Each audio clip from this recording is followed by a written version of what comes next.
평화의 하느님, 예, 일주일 동안 잘 지내셨어요? 네, 오늘 날씨도 좋고 아주 너무너무 많이 반갑습니다. 예, 기도하고 시작하도록 하겠습니다. 성부와 성자와 성령의 이름으로 아멘. 하느님, 베네딕토 성인을 이 세상에 보내주시어 특별히 그리스도교의 수도원이 탄생되고 잘 발전해 나갈 수 있도록 섭리해 주심에 감사드립니다. 오늘날까지 많이 발전된 수도원들이 교회를 위해 좋은 모범을 보이고 하느님께 영광을 드릴 수 있도록 인도하여 주소서.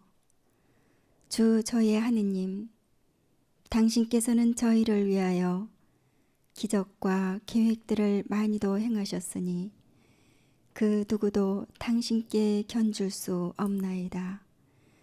영광이 성부와 성자와 성령께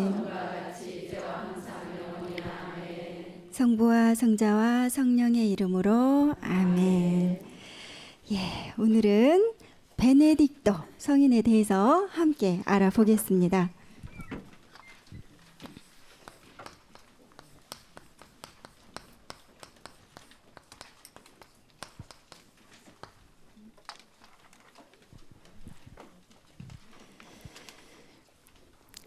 예, 이 베네딕토 성인은요, 처음으로 수도의 규칙의 공동 생활에 관한 규정을 제정한 그런 사람입니다. 그래서 세상 사람들은 이분을 수도회의 시조라고 이렇게 부릅니다. 이보다 먼저 안토니오 성인이 계셨는데요.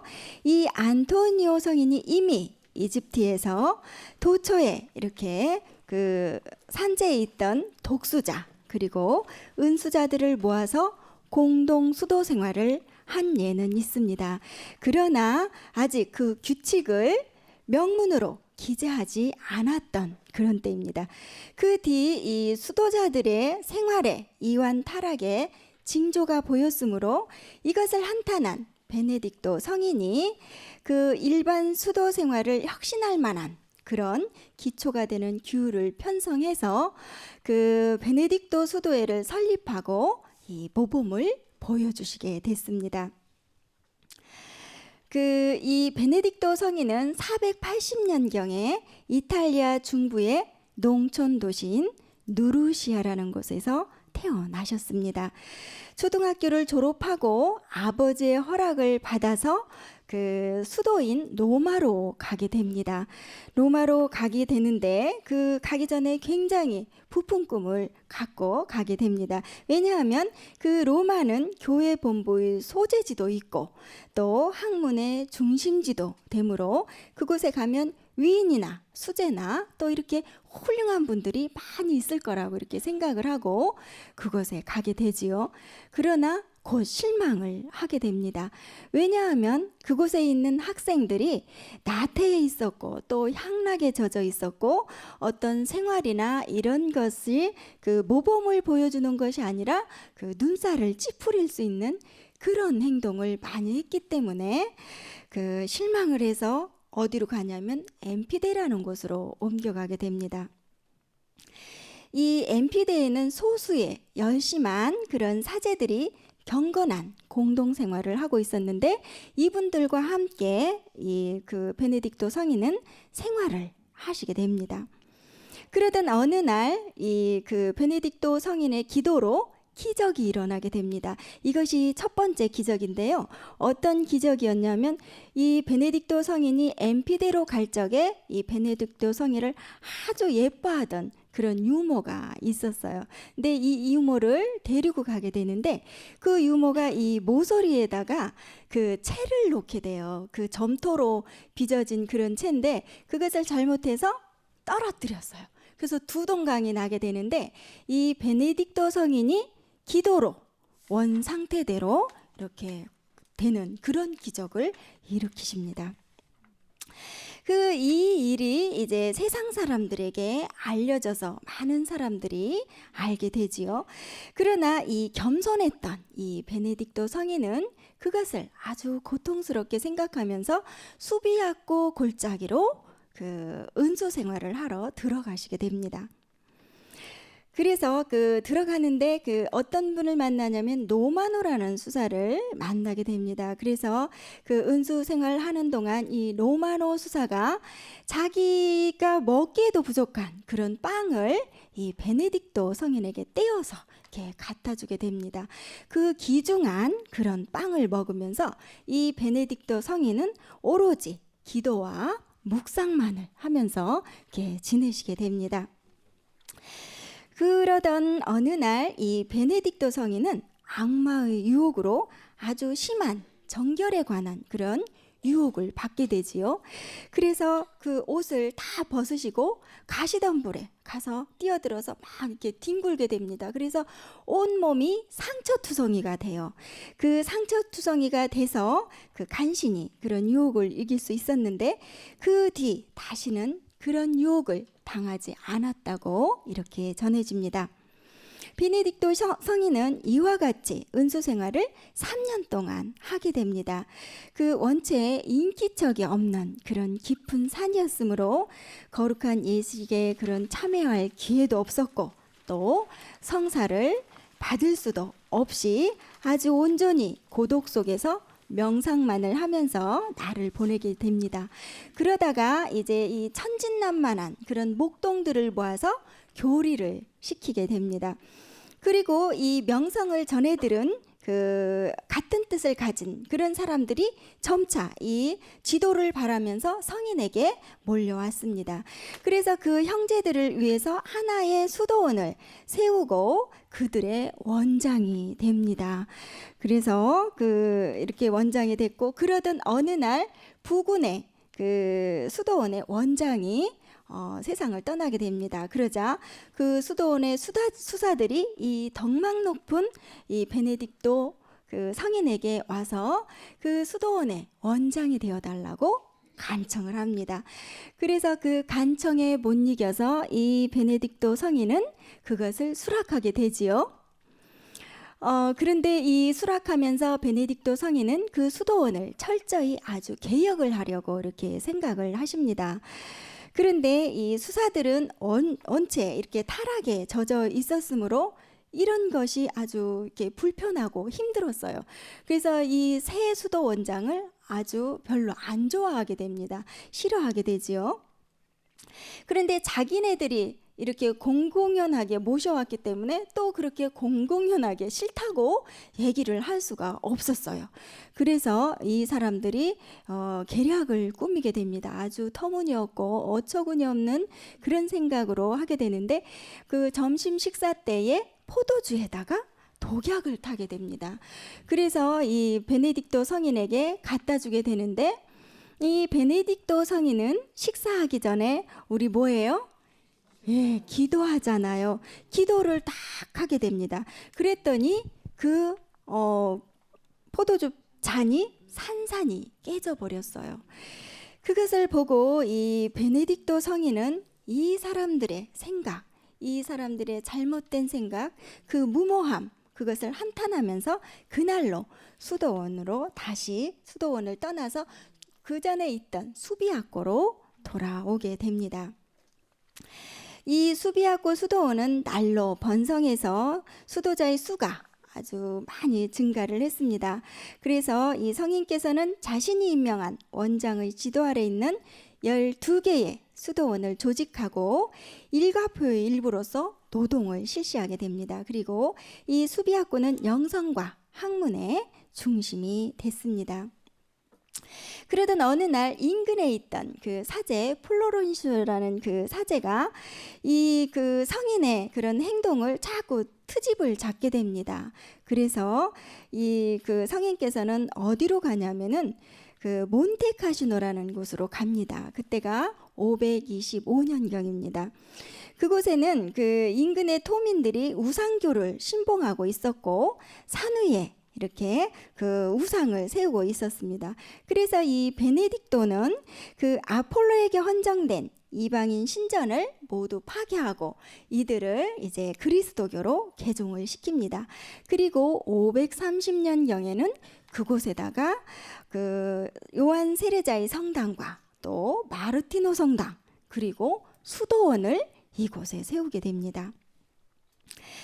그래서 이곳은 서방 수도원의 발생지가 됐고 또 오늘에 이르기까지 성 베네딕토 수도원의 총본부가 됐습니다. 그래서 베네딕토 수도원의 총본부는 몬테카시노에 있습니다.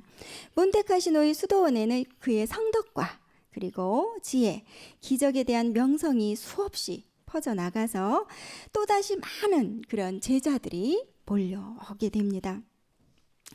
이 베네딕토 성인께서는 수도자들을 단일 수도원 공동체로 조직하고 그리고 공동체 생활을 규정하는 그 유명한 그런 규칙서를 썼는데 이것이 널리 알려져서 서방 수도 생활의 사부라는 그런 이름을 이때 얻게 됩니다. 그리고 이 규칙은 어떤 거냐면은 공동 생활을 하고 그 다음에 순명을 최대의 덕으로 삼고 그리고 사유재산을 금하고 또 일평생 한 수도원에 머무를 것과 또 교회의 가르침을 따를 것 그리고 아주 특히 전례를 중요시해서 그 수도 생활의 중심으로 성무 일과를 그 안에 안배를 했습니다. 이것이 서방 교회 수도 생활의 기초가 됐습니다. 예, 다음 장을 넘기시면 되겠습니다. 37쪽을 보시면 되겠습니다. 그 베네딕토 성인께서는 무엇보다도 아주 순명을 굉장한 최대의 덕으로 이렇게 삼으시고 아주 중요하게 생각을 했습니다. 어느 흉년 때의 이야기입니다. 한 사제가 그 수도원에 와서 기름을 조금 달라고 청하게 됩니다. 그때 이 베네딕토 성인께서는 쾌히 그것을 승낙을 합니다. 그런데 재정을 담당하던 그 수사가 기름이 조금밖에 없다는 이유로 그 기름을 주지 않게 됩니다. 이것을 나중에 안 베네딕토 성인은 그 수사를 불러놓고 뭐라고 얘기를 하냐면 순명의 덕을 파괴한 이 물건을 이 수도원에 둘 수 없다. 즉각 기름과 그 그릇을 함께 버려라 이렇게 얘기를 합니다. 이 부분 굉장히 중요해서 우리 한번 읽어볼까요? 시작. 순명의 덕을 파괴한 물건을 이 수도원에 둘 수 없다. 즉각 기름을 그릇과 함께 버려라. 예, 잘 읽으셨습니다. 그렇게 엄중히 이렇게 명했다고 전해집니다. 그리고 이 베네딕토 성인은 사물의 진상을 알아내는 그런 신비로운 알력과 또 예언의 능력을 가지고 있었습니다. 그 고트인의 왕 토틸라에 관한 이야기가 그 중에 하나입니다. 이 토틸라는 그 남쪽 이탈리아 원정 도중에 성인을 방문하려고 하는데 그 전에 신하 리트고에게 자기 옷을 입혀서 이 성인을 만나보게 합니다. 이 성인이 토틸라를 만난 적이 없는데도 불구하고 이 리트고라는 신하가 왔을 적에 딱 알아보고 그렇게 이야기를 합니다. 당신의 의복도 아닌 것을 입어서는 안 됩니다. 어서 빨리 벗으십시오 하고 이렇게 단번에 그것을 간파를 하게 됩니다. 그리고 그 뒤에 온 토틸라에 대해서는 9년 동안 이렇게 잘 살다가 10년째 죽을 것이라는 그런 예언을 합니다. 정말로 이 토틸라는 성인의 예언대로 10년째 되던 해에 죽었다고 이렇게 전해집니다. 이 베네딕토 성인은 그 남자를 위해서 수도원을 세웠고 또 규칙을 작성했을 뿐만 아니라 여동생 스콜라스티카 그리고 그 동료 부인들을 위해서도 수도의 규칙을 정해주면서 정신적으로 또 물질적으로 많은 도움을 베풀어 줍니다.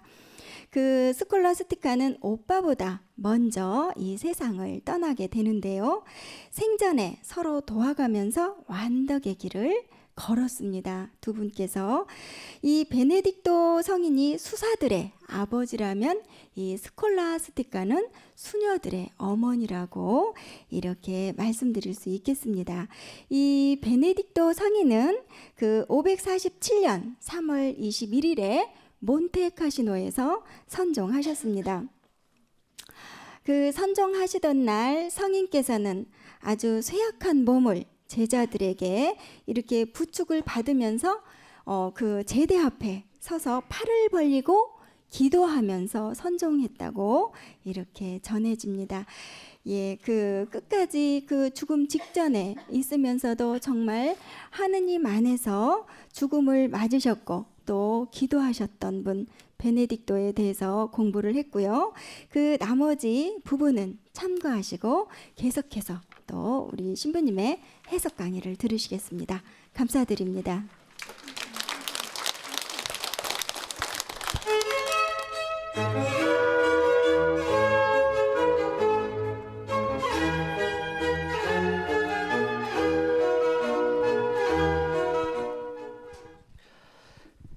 평화의 주님, 예, 주님께서 우리 모두 또 시청자 모든 분들에게 더욱더 큰 평화를 내려주시기를 빌고, 특별히 평화방송국을 통해서 만난 우리들이니까 더욱더 평화로운 삶을 잘 살아갈 수 있어야 한다, 이렇게 봅니다.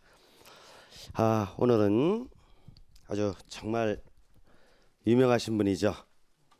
베네딕토 성인.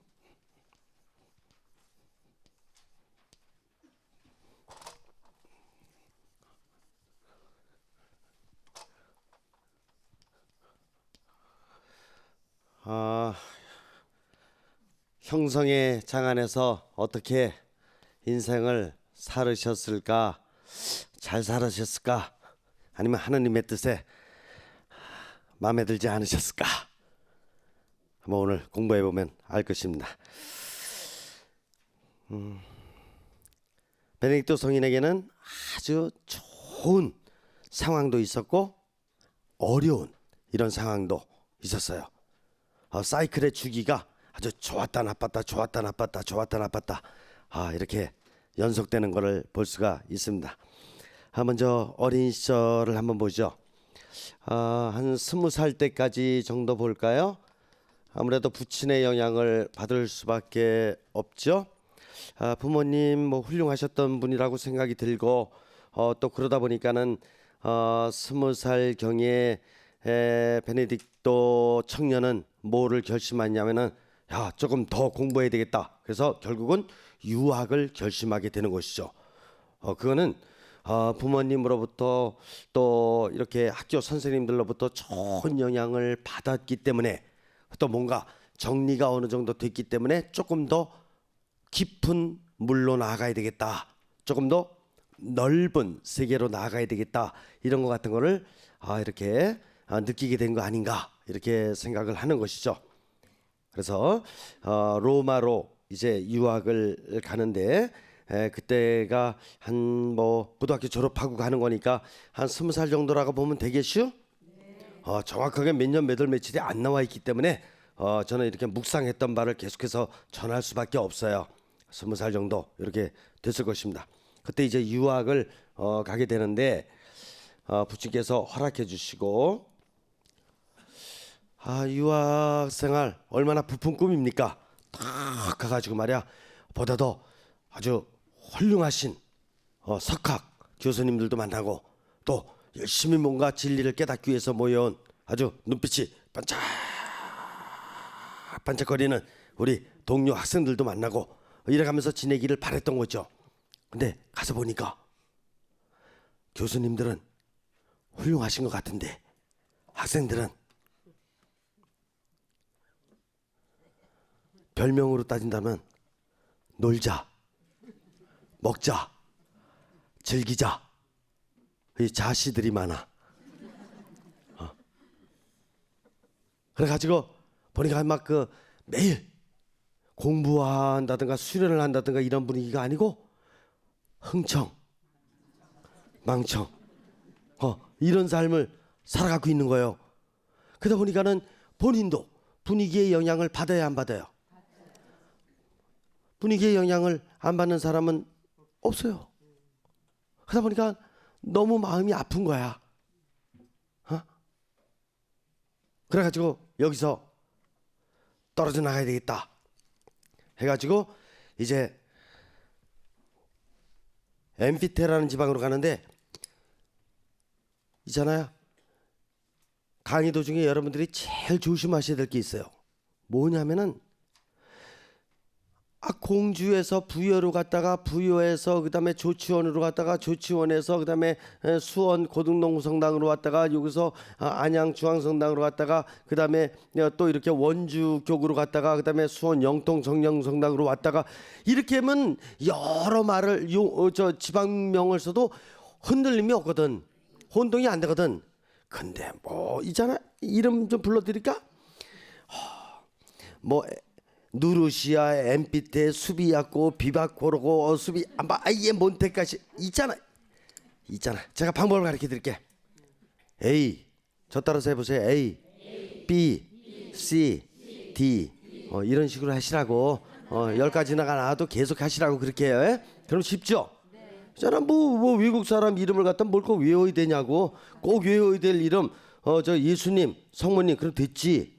다른 사람들 있잖아. A, B, C, D 이렇게 하시면 되는 겁니다. 그래서 그런 거에 이렇게 힘들어하지 마시고 재밌게 그냥 들으시면 돼요. 내용을 알으면 되는 것입니다. 학생들의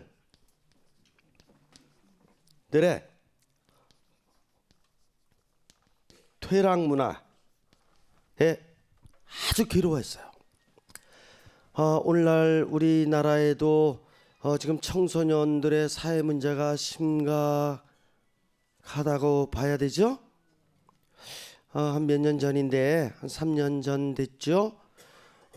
갑자기 전화를 받았어요. 그래가지고 좀 상담 좀 해야 되겠습니다. 그래서 이제 부모님이 오셨어요. 그래서 얘기를 들어보니까 딸이 고등학교 1학년인데 참 큰일 났다는 거예요. 그래서 뭐가 그렇게 큰일이 났습니까? 그랬더니 2주일 전에 정말 지금 뭐 사건이 발생했는데 2주일 동안 뭘 어떻게 될지를 모르겠대요. 뭡니까? 그랬더니 애가 갑자기 밤에 잠자다 말고 뻘떡 일어나서 무릎을 꿇고 두 손을 싹싹 안 그럴게요, 다시는 안 그럴게요, 계속. 근데 이거를 갖다가 얼마나 큰 소리로 하는지 안방에서 주무시던 부모님이 깨서 문을 열어보니까 막 그렇게 하고 있는 거야. 그냥 눈도 못 뜨고 그냥 그래서 얘를 갖다 이제 정신을 차리도록 하고 나서 보니까 그냥 식은땀이 쭉 흐르고 있는데 얘야 왜 그러냐 그랬더니 엄마한테 들켰으니까 이제 엄마 아빠한테 들켰으니까 안 얘기할 수 없거든요. 얘기를 하는데 보니까 그동안 1년 동안 동료 친구들한테 노래방에 끌려가서 그 왕따라는 거 있잖아요. 왕따.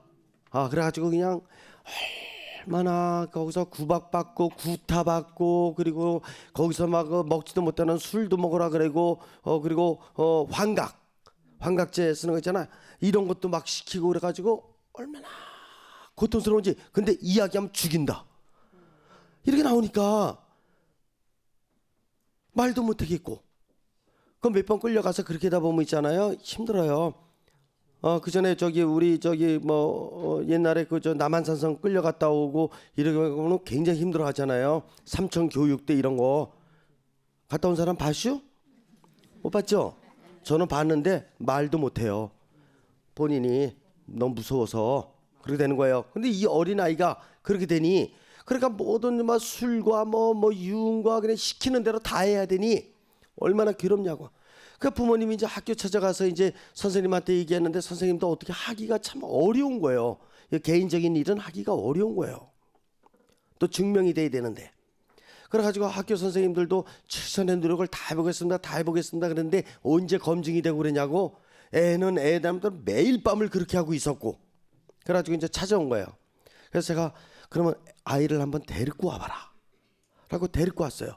데리고 왔더니 눈빛이 있잖아, 저를 바라봐야 되잖아. 똑바로 못 보고 뭔가 두려움과 이런 것 속에 있는 눈빛이야. 그래가지고 있잖아, 됐다, 알았다. 너 지금 힘들지? 힘들다. 이게 하는 거야. 그래, 됐다. 있잖아. 신부님이 한 가지만 딱 얘기해 준다. 뭐냐? 분위기를 한번 바꿔보는 거 좋다.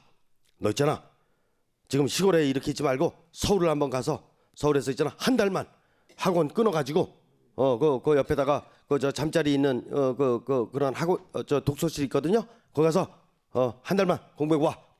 그래가지고 탁 해서 진짜 갔어요. 그리고 방학 때 이용해서 한 달 때 제가 왜 보내느냐? 저도 옛날에 공부할 적이 있잖아요. 그 빈대 뜯기면서 모기 뜯기면서 그래가지고 거기서 있잖아요, 1년을 갖다 지냈어요.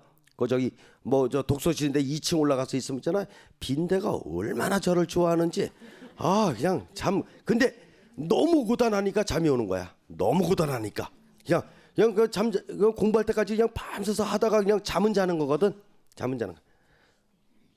그래서 이렇게 걔가 한 달 갔다 오더니 눈빛이 바뀌었어. 서울에서 열심히 공부하는 애들 그 분위기 속에 들어가니까 눈빛이 빠짝빠짝. 이 노는 애들 눈빛하고는 다른 거야. 누굴 만났느냐에 따라서, 어떤 분위기에 있느냐에 따라서 인생은 바뀌는 것입니다. 그러면 상황 한번 딱 바꿔서 체험시켜주면 얘는 변화되는 거야. 한번 그런 적이 있는데, 지금 있잖아요, 이 저기 베네딕토 청년 로마로 말이야 아주 유학을 간다고 아주 원대한 꿈과 희망을 가지고 갔지만은 있잖아, 눈빛이 거의 대부분 다 그런 걸 무슨 눈빛이라 그래요? 송사리 눈빛? 있잖아요. 그런 눈빛 가지고 이 생활하는 이 사람들 보면서 정말 너무나 마음이 아프고 그래가지고 옮겨요, 자리를. 어디로 옮기느냐 하면은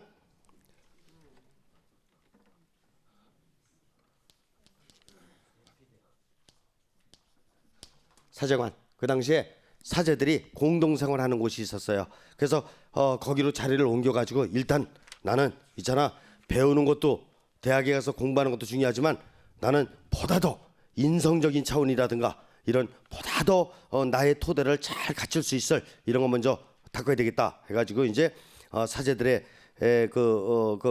집에 들어가지고 공동생활을 이렇게 하게 됩니다. 그러다가 아까 우리 성교사님으로부터 강의를 잘 들으셨지만 거기서 뭐가 발생하느냐 하면은 기적이 일어났거든요. 그래서 뭐 이렇게 식탁에서 뭘 떨어뜨렸는데 그 두 동강이 났는데 왜 그게 하나로 다 다시 저기 했다고 조금 아까 들으셨잖아요. 그러니까 기적이 일어난 거야. 그러니까 다들 놀라는 거지. 그리고 이게 자꾸 퍼져나가거든. 오늘날 사람들은 말이야, 옛날에 그 바리사이 율법학자들 같이 뭐 기적 하나 나고 그러면 계속해서 퍼뜨리고 뭐야 그 이런 것만 좋아하는데, 있잖아요, 참된 신앙을 가진 분들은 그런 거 안 해요. 그런 거 나타나더라도 더 조심스럽고 더 신중하게 이렇게 하는 거거든요. 근데 이게 자꾸 퍼져나가는 거라. 그러니까 조심스러울 수밖에 없어. 그래가지고 할 수 없이 여기에서 이제 여기서 이제 그 집을 이렇게 떠나게 됩니다. 떠나가지고 이제 산중으로 가서 은수 생활을 합니다. 있잖아, 기적이나 일으키는 사람이라 그런다면 얼마나 많은 사람들이 몰려오냐고요. 자기가 다 기적 일으켜 줄 줄 알고, 코 아픈 사람, 눈 아픈 사람, 그 귀 아픈 사람, 생손하는 사람 다 찾아오면은, 근데 내가 능력이 있냐고. 진짜 인간의 그 육신적인 차원, 정신적인 차원, 마음의 차원을 다 치유시켜 줄 수 있는 능력 가진 사람이 있냐고요, 이 세상에. 이슈 없이요. 있잖아, 하나님께서 골고루 육신적인 병은 병원을 통해서, 정신적인 병은 또 나름대로 학교라든가 오늘날은 이제 카운셀링 센터를 통해서 이렇게 가지고 하고, 영적인 차원은 대부분의 많은 부분을 교회를 통해서 차근차근 다 이렇게 제대로 정립할 수 있도록 이렇게 인도를 해주는 거지. 무슨 말이야, 기적 하나 일어났다 그래서 이 모든 걸 다 할 수 있는 능력, 그런 걸 하나님께서 주시겠슈? No. 절대로 no. 그런 거 아닙니다. 그래서 그런 환상적인 것에 빠져들지 말고 있잖아, 하느님께서 주신 우리의 삶중의 토대, 육신과 정신과 이 영적인 이 에너지를 차분하게 이렇게 다듬어가고 가꾸어 나가면은 꼭 모든 면의 치유를 다 이룰 수 있을 이런 때가 오는 것입니다. 그런 환상적인 것은 절대로 생각하면 안 되는 거예요. 그래서 이 베네딕토는 아주 건강하게 부친으로부터 20년 동안 공부를 했고, 그 다음에 또 이렇게 사제관에서 사제들과 공동생활을 하면서 건전하게 자신을 이렇게 키워나가고자 이렇게 노력했던 사람이었기 때문에 이 기적을 오히려 피해서 도망가는 것입니다. 예수님께서도 기적 일으키시고 나서 엄명을 내린 적이 굉장히 많은 것이요. 절대로 얘기하지 마라. 이거 자꾸 얘기했다가는 반대파만 많이 생겨가지고 내가 3년 공생활 제대로 못할지도 모른다, 이런 의미도 있는 것입니다. 남의 이런 초점을 받는 것을 좋아하면 안 돼요. 절대로. 있잖아, 오른손이 하는 일을 왼손이 모르도록 하는 이런 것만이 참된 인격자요, 참된 신앙인이다, 이렇게 볼 수가 있을 것입니다. 어쨌든 피해서 이렇게 가고 있는데 그때 바로 누구를 만나냐면은 로마노라는 분을 만나요. 로마노. 근데 이 로마노라는 분이 참 좋은 분이죠. 왜냐면은 산에서 은수 생활을 하고 있으니까 뭐든 일용할 양식이 참 어려울 수밖에 없죠. 그때 바로 요 분이 자기 식량도 좀 부족한 거거든. 수사님이니까 수도원 보통 가난하잖아요. 보면은 그러니까 어려운데 자기가 먹을 빵을 갖다 이렇게 가지고 나눠서 이제 주는 거지. 그러니까 얼마나 고마워. 있잖아, 이걸 뭐라 그러는 거냐. 제가 어저께 밤에도 묵상을 하면서 이런 걸 묵상하는 거예요. 예수님께서 요한복음 6장에 뭐라 그러십니까? 나는 생명의 옥수수다? 옥수수 빵이다. 옥수수 빵이다. 이잖아. 그렇잖아요. 그러니까 빵이에요. 그러니까 따져놓고 보면 옥수수 빵뿐만 아니라 다른 빵들도 다 마찬가지야. 식빵도 마찬가지야. 다 마찬가지인데 모든 빵들은 다 예수님이야. 이 세상에 우리가 먹을 수 있는 모든 것은 다 우리의 생명을, 육신적인 생명이든 정신적인 생명이든 영적인 생명이든 이걸 키워주는 예수님의 몸이라고 볼 수 있어요. 그러니까 그만큼 귀하게 영적인 차원에서 우리가 생각해낼 수 있어야지만이 세상 재화 안에 하느님께서 함께하고 계시고 담겨 계시다라는 것을 우리가 깨달을 수가 있는 것이요. 로마노 수사가 지금 이 베네딕토 청년에게 갖다주는 이 빵은 당신이 먹을 것을 정말 줄여가면서 갖다주는 생명의 빵이라고 볼 수가 있다. 그려 안 그려? 그려? 그래요. 그래서 이분으로부터 이제 이런 빵을 먹으니 베네딕토 이 청년의 마음은 정말 하느님께서 로마노 이 수사를 통해서 정말 현현하고 계시는구나 느끼면서 더 정성껏 내가 수련 생활을 해야 되겠다 해가지고 굉장히 열심히 수련 생활을 하게 됩니다. 그 수련 생활을 하는 중에 여러 가지 자신이 지난 과거에 열심히 생활해 왔다 그랬지만은 나름대로 하느님 앞에서 놓고 볼 적에 부족한 점이 한두 가지가 아니에요. 있잖아요. 인간은 내가 잘했다고 생각할 때가 잘못한 이런 경우가 허다하게 많은 것이에요. 우리가 어린 시절부터 하느님의 뜻을 알고 생활합니까? 그렇지 않죠. 어린 시절부터 어떻게 하느님의 뜻을 아냐고. 초등학교 때, 중학교 때, 고등학교 때 하느님의 뜻을 알고 생활한 적이 몇 번이나 되냐고? 몇 번 안 되는 거예요. 그러니까 나 나름대로 잘했다고 했을 때가 많은데 그때야말로 사실은 하느님 보시기에는 아직 어리다. 너는 언젠가는 영적인 차원에서 다시 묵상을 하면서 너희 지난 과거의 삶을 다시 다 이렇게 업그레이드 초월적으로 바꿔나가야 되느니라. 하느님만이 아셔요. 근데 이 베네딕토 청년은 그걸 깨달은 것 같아. 그래가지고 조금 더 이런 명예라든가 기적을 일으켰음에도 불구하고 그런 거에 빠지지 않고 차분하니 자신을 재정립시키는 이런 일에 몰두를 하는 것입니다. 그래서 여러 가지 지난 과거의 무의식층에 쌓여있던 육신의 몸짓 또 정신적인 여러 가지 습성들 이런 것 같은 것을 잘 바꿔나가는 이런 수련을 하는 것이죠. 그러던 어느 날 정말 수련해야 될 이런 사건이 생긴 것이에요. 그게 바로 뭐냐? 어느 날 이성이 너무 그리운 거야. 그래가지고 이성을 너무나 많이 알고 싶고, 그리고 어떻게 보면 막 외로운 것 같기도 하고, 이때가 나이가 정확히 잘 모르겠는데 30 조금 안 되지 않았을까? 여러분들 20대 때, 20대에서 30대 초반 때 그런 적 이슈 없쇼? 또 말 못하시는 거 봐. 이잖아, 그것도 없으면 무슨 사람이냐고. 인간이 아니지. 그러나 베네딕토에게도 계속해서 그런 것이 있었겠지만은 나름대로 열심히 생활을 하다 보니까 그런 것들이 자주 안 왔고, 그런 것 정도 쉽게 이겨낼 수 있었고, 이런 어떤 여건이었을 것이에요. 근데 여러 가지 수련을 잘 하고 나서 보니까 어느 때 강하게 이런 부분이 들어오는 거예요. 무조건 내가 막 피한다고만 되는 거예요? 예전에 신학교에서 그런 적이 있어요. 저는 그런 지도를 받아본 적은 없는데 우리 그 선배 신부님들 때는 있잖아요. 방학하고 갈 적에 얘들아, 이제 방학해서 집에 가는데 엄마가 밥상 이렇게 차려가지고 갖고 이렇게 들어오시면은 엄마 보지 말고 벽 봐라. 엄마 가시면 그때 돌아서서 먹어라.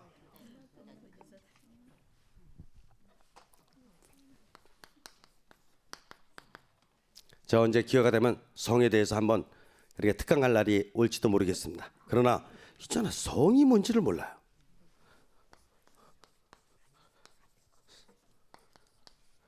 성을 섹스로만 생각한다 그런다 그러면 이게 무슨 뜻이냐? 인간에게는 육신, 정신, 영, 마음이 있는 것이에요. 그렇잖아. 젠더, 인간의 성은 이 전체의 통합인 것입니다. 섹스는 거의 요 차원이에요. 아시겠습니까? 이거는 초등학교 때의 호기심부터 시작해서 중학교 때까지는 돼요. 그러나 건전한 인격을 지녔다 그런다면은 삼중의 본성을 제대로 통합할 수 있어야 되는 것입니다. 그러니까 젠더적인 차원에서 이런 지도가 이루어져야 되는데 매일 섹스적인 차원에서 교육을 하다 보니까 성을 막 터부시하고 아주 그거에 걸리면 아주 그냥 굉장히 광우병 걸린 것 같이 생각하고 있잖아요. 무서워하고 겁내고. 그렇지 않고 건전한 정신과 건전한 마음을 길러주면은 이거는 자동으로 해소되는 거예요. 그래서 지금 베네딕토도 나름대로 젊은 시절에 정신적으로다가 또 열심히 공부했고 또 사제들과의 공동생활을 통해서 영적으로도 열심히 모든 것을 자신을 가꾸다 보니까 이거에 대한 유혹이 적었다. 없는 게 아니라 적었다. 그런데 이제 이 유혹이 한번 착 들어왔는데 나름대로의 방법은 뭐를 쓴 거냐면은 초대교회 때는 이런 그 성문화라든가 이런 거에 대해서 많은 연구가 안 돼 있잖요. 그러다 보니까는 나름대로의 방법, 수련 방법으로 썼던 것이 옷을 다 벗고 가시덤불에 가서 막 뒹구는 거지. 그래도 있잖아, 못 위에서 안 뒹구는 거 굉장히 약으셨어. 못 박아놓고 그 위에서 뒹굴었으면 그냥 나오지도 못하는 건데. 그잖아. 그렇게 약어이 돼요. 견딜 수 있을 만큼 수련을 해야지 견디지도 못하게 수련하면 그게 무슨 수련이냐고, 죽는 거지. 아무리 수련한다고 코 막고 물속에 들어가서 10분을 있는다고? 그건 수련이 아니니까 그 생명을 파괴시키는 것이지. 이해가 되십니까? 수련은 할 수 있을 만큼 하는 거예요. 뭐 무릎 꿇고 기도하는 거 굉장히 좋은 거지만 무릎 꿇고 기도하는 걸 갖다 4시간 5시간을 계속 종용을 한다 그러면 안 되는 거예요. 나름대로의 상황에 맞게끔 이겨낼 수 있을 정도의 이 정도를 할 줄 알아야 돼요. 근데 어쨌든 간에 나름대로 이런 방법을 통해서 이제 가시덤불의 방법을 통해서 이제 이런 그 정결의 이런 유혹을 갖다가 물리치는 아주 귀한 어떤 사례로서 우리에게 전달되고 있는 것이에요. 그잖아요. 이미 오래전부터 인도의 그 철학에 들어가, 힌두이즘 철학에 들어가 보면 있잖아요. 인도의 그 스승들이 이런 성적인 섹스적인 차원에서 이 성을 갖다가 어떻게 영적인 차원으로 전환시키느냐 이런 거에 대한 실습까지도 다 돼 있습니다. 그래서 등을 통해서 이런 성적인 이 섹스적인 어떤 에너지가 쫙 이렇게 등골을 타고 올라가면서 스피리추얼 에너지, 영적인 에너지로 변화되는 이런 과정을 이미 체험했던 이런 스승들도 있는 것이에요. 무슨 말이야? 이런 것 같은 거를 무서워하고 나를 박해하는 사람 딱 나타났다. 그럼 무서워요? 물론 무섭지. 그러나 당장 무섭다고 하더라도 눈으로는 당장 감정적으로는 당장 무섭다고 하더라도 곧바로 정신을 차리게 되고 곧바로 영적인 에너지를 받게 되면 이게 무슨 무서운 거냐고요. 박해자들이 있잖아, 오히려 더 당당하고 오히려 내가 무섭다는 걸 상대방이 알도록 깨우쳐 줄 수 있고 이래야지 맞는 거죠. 어쨌든 이런 기간을 이렇게 지내게 되고 그러는 가운데서 이제 다시 목동들이라든가 지원자들, 여러 지원자들을 만나게 되는데 여기가 대단히 중요합니다. 이러면서 뭐를 세우게 되냐면은 결국 작은 수도원을 세우게 되고 작은 수도원 세웠을 적에 그 생활하는 모습이 얼마나 경건하고 좋은지 옆 동네 수도원에서 수도원장님이 돌아가셨을 적에 이분을 추대하는 것입니다. 그래서 추대를 해가지고 수도원을 갖다가 이렇게 크게 이렇게 책임지고 지도를 하게 되는데 당시 수도원이 여러 가지로다가 너무 퇴폐한 거예요. 당연히 있을 수 있어요. 있잖아요. 예수님도 12명을 데리고 수도 생활을 하셨다고 봐도 과언이 아니거든요. 문정골식하고 3년 동안 돌아다니시면서. 근데 예수님의 제자들도 있잖아요. 어떤 때는 이 사탄의 무리야 이렇게 야단맞은 적도 있고, 그리고 예수님의 제자 중에서도 마지막 번에 가면 예수님 모른다고 3번이나 배반한 베드로사도 예수님을 은전 30명에 팔아넘긴 유다스, 그 수도 생활에 문란했습니까? 안 문란했습니까? 문란한 적이 있는 거예요. 우리들의 소공동체, 우리들의 여러 교회 내에서의 공동체들도 문란한 공동체가 있습니까? 없습니까? 있죠. 있는 곳이에요. 그와 마찬가지로다가 당시 이렇게 수도원 안에서도 더더군다나 이때는 많은 학문이 발달된 것도 아니고 수련 방법도 잘 모르고 이랬을 때니까 얼마든지 이렇게 잘못된 어떤 이런 상황이 있을 수가 있는 것입니다. 이때 베네딕토는 무척 마음을 아파하는 것입니다. 그때 바로 이 수사들이 어느 정도로다가 퇴락되었는지 아까 강의를 들으시면서 여러분들 아주 깜짝 놀라는 이런 표현을 하셨듯이 독배는 아무나 먹는 게 아니죠. 소크라테스 독배, 베네딕토 독배. 근데 베네딕토 성인 때는 기적이 일어난 거예요. 독배를 마시려고 열심히 탁 기도하고 있잖아. 열심히 기도하고 먹으면 그래서 조금 이렇게 현찮은 음식 먹어도 배탈 안 난다니까. 그런 믿음을 가지고 이걸 갖다가 기복신앙으로 생각하면 절대로 안 되지만 그럴 정도의 굳은 믿음을 가지고 하나님께 감사드리면서 생활하는 것은 꼭 필요한 것이야. 그래서 탁 했을 적에 독배이자니 산산조각이 나는 이런 기적이 일어나는 것이죠. 그래서 나름대로 이렇게 열심히 생활하는데 또다시 플로렌시아라는 사제, A 사제예요. A 사제가 베네토 주변에 너무나 많은 사람도 모이고 너무 수도원도 번창되고 그러니까 또 이게 시기심이 북받친 거야. 그래갖고 어떻게 하면은 이 베네딕토 이 원장을 없앨까? 이런 반형성적인 사람이 늘 있기 마련인 것입니다. 소수지만 그러나 여기에 그러지 않고 이제 베네딕토는 오히려 그를 살짝 피해서 또 집을 이사가는 것이요. 그래서 몬테카시오라는 지방으로 이렇게 안양으로 다시 이사를 가가지고 그때가 몇 년이냐? 그때가 45세예요. 45세 때 그때 이사를 가가지고 베네딕토 성인이 몇 세를 찾으냐면은 480년에서 547년이니까 80년에서 547년이니까 몇 세예요? 67세를 살았어요. 67세를. 그래서 45세부터 67세까지 몇 년이에요? 22년간 22년간을 이번에 옮긴 몬테카시오 지역에 가서 뭐를 한 거냐? 이유가 굉장히 중요합니다. 말년에 뭐를 한 거냐?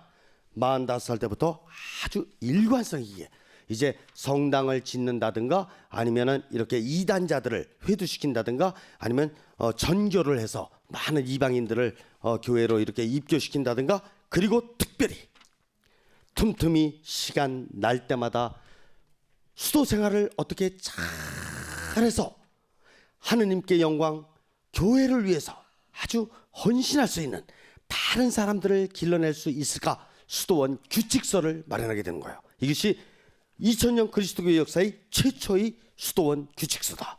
베네딕토 성인의 규칙서. 이해가 되십니까? 그래서 이런 훌륭한 일을 말년에 22년 동안에 하신 분입니다. 여기 45살 한번 손 들어보시죠. 45살.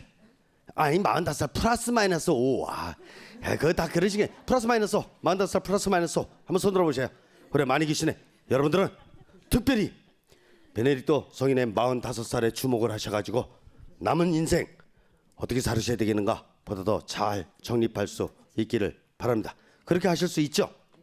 그래서 베네딕토 성인은 정말 이 하느님의 은총을 충만히 받으심으로써 이렇게 사제간 안에서의 공동생활도 할 수 있었고 로마노 수사도 만날 수 있었고 그리고 특별히 마지막 일생 하느님 안에서 아주 하느님 안에 일치되어서 마지막 이렇게 좋은 어떤 그 공로를 잘 쌓고 세상을 이렇게 마무리 지으신 분이다. 이렇게 볼 수 있겠습니다. 마치 기도하죠. 성부와 성자와 성령의 이름으로 하나님, 초대교회 정말 어려웠던 이런 상황 중에서도 베네딕토 성인을 보내주셔서 2000년 그리스도교 역사에 정말 중요한 역할을 할 수도원을 잘 정리할 수 있도록 발전시킬 수 있도록 인도해 주셨음에 깊이 감사드립니다. 오늘날 많은 수도원들이 교구하고의 깊은 일치 속에서 오로지 하느님의 영광을 위해서 또 교우분들에게 정말 큰 행복과 기쁨을 줄 수 있는 이런 종으로서의 역할을 잘하는 이런 영적인 단체로서 성장할 수 있도록 당신의 은총을 구합니다. 영광이 성부와 성자와 성령께 성부와 성자와 성령의 이름으로 수고하셨습니다.